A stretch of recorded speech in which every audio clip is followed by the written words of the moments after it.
Hello students, देखिए ये आपका साधारण अर्थ वाला लेसन नहीं है। ये जो है सब जो है इसमें जो अर्थ है ये आपका ये समझने वाला है।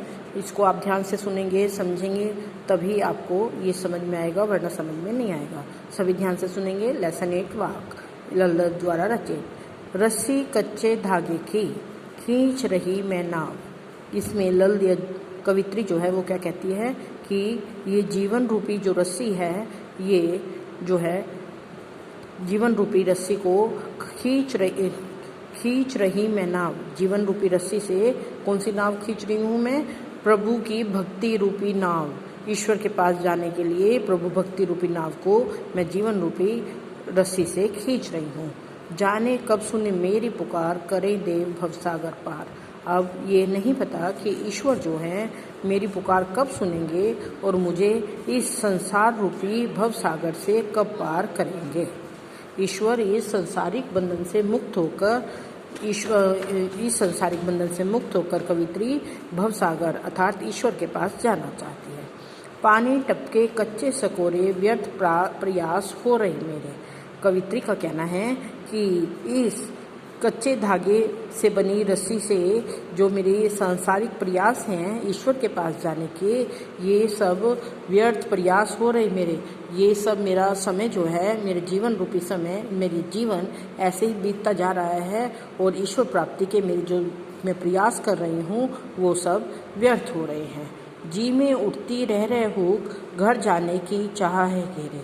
मेरे हृदय में बार बार हुक मीन्स तड़प, ये तड़प उठती रहती है कि मैं कब मेरी इस संसारिक मोहमाया से, इस जीवन से मुक्ति हो और मैं परम लोक अपने घर, अपने परमात्मा के पास जा सकूं। घर जाने की चाह है घेरे।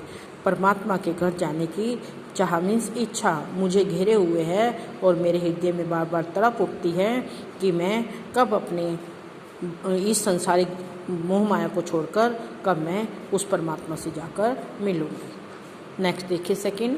खा कर कुछ पाएगा नहीं, न खाकर बनेगा अहंकारी। क्या